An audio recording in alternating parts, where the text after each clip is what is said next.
Visakhapatnam steel plant ని కేంద్ర BJP ప్రభుత్వం అమ్మకానికి పెట్టినటువంటి విషయం అందరికీ తెలుసు.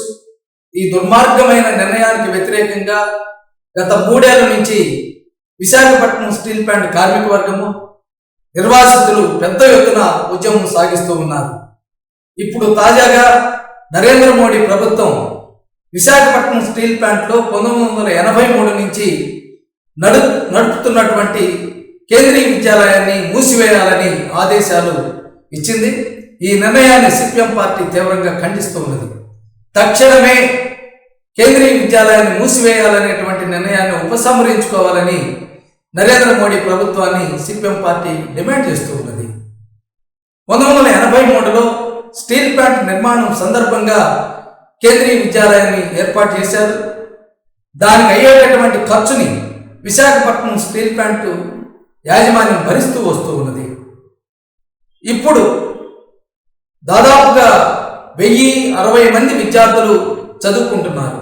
ఇక్కడ చదువుకున్నటువంటి విద్యార్థులు అనేక మంది ఐఏఎస్ ఐపీఎస్ టాపర్స్గా వచ్చారు. దేశంలో సైంటిస్టులుగా ఉన్నారు.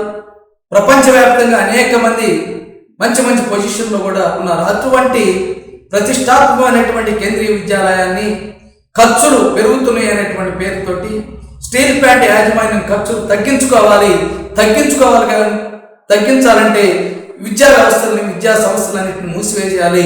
వాటికి ఇచ్చేటటువంటి నిధుల్ని నిలుపుదల చేయమని నరేంద్ర మోడీ ప్రభుత్వం ఆదేశం చేయటం అని చాలా సిగ్గుసేటైనటువంటి విషయం. మననే అయోధ్యలో దేశ ప్రధాని నరేంద్ర మోడీ గారు రామాలయాన్ని ప్రారంభించారు. చాలా గొప్పగా ప్రకటన చేసుకున్నారు. కానీ దేవాలయాలకు కన్నా మిన్నగా భావించేటటువంటి విద్యాలయాల్ని ఇప్పుడు మూసివేయాలని ఆదేశాలు జారీ చేస్తున్నారు. అంటే రామాలయాలు ప్రారంభిస్తూ విద్యాలయాలన్నింటినీ మూసివేస్తారా? నరేంద్ర మోడీ ప్రభుత్వం సమాధానం చెప్పాలి. విద్యార్థుల భవిష్యత్తు ఏమవుతుందని నేను అడుగుతూ ఉన్నాను. అందువల్ల తక్షణం ఈ నిర్ణయాన్ని ఉపసంహరించుకోవాలి. 2024-25 విద్యా సంవత్సరంలో కేంద్రీయ విద్యాలయంలో మొదటి తరగతిని అడ్మిషన్ నిలిపివేశారు. 11వ తరగతి అడ్మిషన్ నిలుపుదల చేశారు. వచ్చే సంవత్సరం ఇంటర్మీడియట్ని పూర్తిగా రద్దు చేస్తారంట. 2027 కల్లా స్టీల్ ప్లాంట్లో ఉన్న కేంద్రీయ విద్యాలయాన్ని పూర్తిగా మూసివేసి దాన్ని ప్రైవేటు వాళ్ళకి ఇవ్వాలని ఆదేశాలు చేయటం చాలా దుర్మార్గమైనటువంటిది. ఇదేనా అభివృద్ధి అని బీజేపీ ప్రభుత్వాన్ని అడుగుతూ ఉన్నాను. ఈ స్కూల్లో ఈరోజు స్టీల్ ప్లాంట్ పనిచేస్తున్నటువంటి ఎంప్లాయీస్ పిల్లలే కాదు, చుట్టూ ఉండేటటువంటి నిర్వాసితులు, ఈ స్టీల్ ప్లాంట్ నిర్మాణానికి భూములు ఇచ్చిన నిర్వాసితుల పిల్లలు ఉన్నారు. ఈ చుట్టూ ఉండేటటువంటి పేదవాళ్ళ పిల్లలు ఉన్నారు. వాళ్ళందరూ కూడా అతి తక్కువ ఫీజులకి ఉన్నతమైనటువంటి క్వాలిటీ ఎడ్యుకేషన్ ఈరోజు పొందుతూ ఉన్నారు. ఇప్పుడు ఏకంగా 2-3 సెక్షన్లు కలిపి ఒకే సెక్షన్గా మార్చేయాలనేటువంటి కూడా నిర్ణయం తీసుకున్నారు.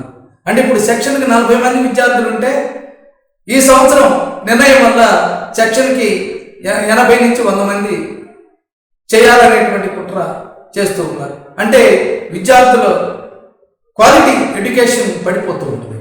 అలాగే కొత్తగా టీచర్స్ రిక్రూట్మెంట్ చేసుకోకూడదు, ఉన్న వాళ్ళతోటే నడపాలని చెప్తూ ఉన్నారు. దాదాపు ఒక 20 మంది టీచర్స్ ఈరోజు కొత్తగా ఉన్నారు సెంట్రల్ స్కూల్లో. వాళ్ళందరినీ ఇప్పుడు రిక్రూట్ చేసుకోరు, ఉన్న వాళ్ళతోటి నడపాలని చెప్తూ ఉన్నారు. అంటే పిల్లలందరినీ కూడా ఇక్కడి నుంచి తల్లిదండ్రులు ఇక్కడ క్వాలిటీ ఎడ్యుకేషన్ పడిపోవటం వల్ల బయటికి స్వచ్ఛందంగా వెళ్ళేలాగా ఈరోజు ప్రయత్నం చేస్తుంది. ఈరోజు కేవీతో ఆగిపోదు, రేపు డిఏవి స్కూల్ ఆ విధంగా మూసివేయచ్చు. అలాగే విమల విద్యాలయం స్టీల్ ప్లాంట్ యాజమాన్యమే నిధులు ఇచ్చి దాన్ని నడుపుతూ ఉన్నది, దాన్ని మూసివేయచ్చు. లేకపోతే జ్యోతిబాల విహార, లేకపోతే అరుణోదయ స్కూల్. యావత్ కార్మిక వర్గం, విశాఖ ప్రజలు బీజేపీ యొక్క ఘాతుకాన్ని, విశాఖ ప్రజల మీద చేస్తున్నటువంటి దాడిని మనం తీవ్రంగా వ్యతిరేకించాలి. అలాగే ఈ రాష్ట్రం పరిపాలన చేస్తున్నటువంటి జగన్మోహన్ రెడ్డి ప్రభుత్వం ఇప్పటికైనా స్పందించాలి. వెంటనే కేంద్ర ప్రభుత్వానికి లెటర్ రాయాలి. కేంద్రీయ విద్యాలయ స్టీల్ ప్లాంట్లో ఉన్నటువంటి దాన్ని నడపాలి, మూసివేయడం కుదరదని కరాఖండిగా రాయాలి. అలాగే రాష్ట్రంలో ప్రధాన ప్రతిపక్షంగా ఉండే చంద్రబాబు నాయుడు గారు కానీ అలాగే పవన్ కళ్యాణ్ గారు కానీ వాడు కూడా మాట్లాడాలి. విశాఖపట్నంలో ఉన్నారు, మరి విశాఖపట్నంలో సెంట్రల్ స్కూల్ మూసేస్తూ ఉంటే వాళ్ళు రేపు అధికారంలోకి వచ్చిన తర్వాత ఏం బాగు చేస్తారని నేను అడుగుతూ ఉన్నాను. ఈ స్టీల్ ప్లాంట్లో సెంట్రల్ స్కూల్ మీద నోరు మెదపకుండా, బీజేపీని ప్రశ్నించకుండా విశాఖపట్నాన్ని ఎలా ముందు తీసుకెళ్తారు, విశాఖ ప్రజల అభివృద్ధిని ఎలా కాపాడతారని నేను అడుగుతూ ఉన్నాను. అందువల్ల వాళ్ళు కూడా వెంటనే స్పందించాలి. ఆ విధంగా ఉమ్మడిగా బీజేపీ యొక్క నిర్ణయాన్ని వ్యతిరేకంగా ఉద్యమం కొనసాగాలనేటువంటిది మేము తెలియజేస్తూ ఉన్నాం. అలాగే స్టీల్ ప్లాంట్లో ఉండే కార్మికులు, నిర్వాసితులందరూ కూడా ఐక్యంగా యాజమాన్యం మీద ఒత్తిడి తీసుకొచ్చి కేవీ స్కూల్ని కొనసాగేలాగా పోరాటాన్ని కొనసాగించాలనేటువంటిది అందరికి నేను విజ్ఞప్తి చేస్తూ ఉన్నాను. Don't forget to like, subscribe and share the videos.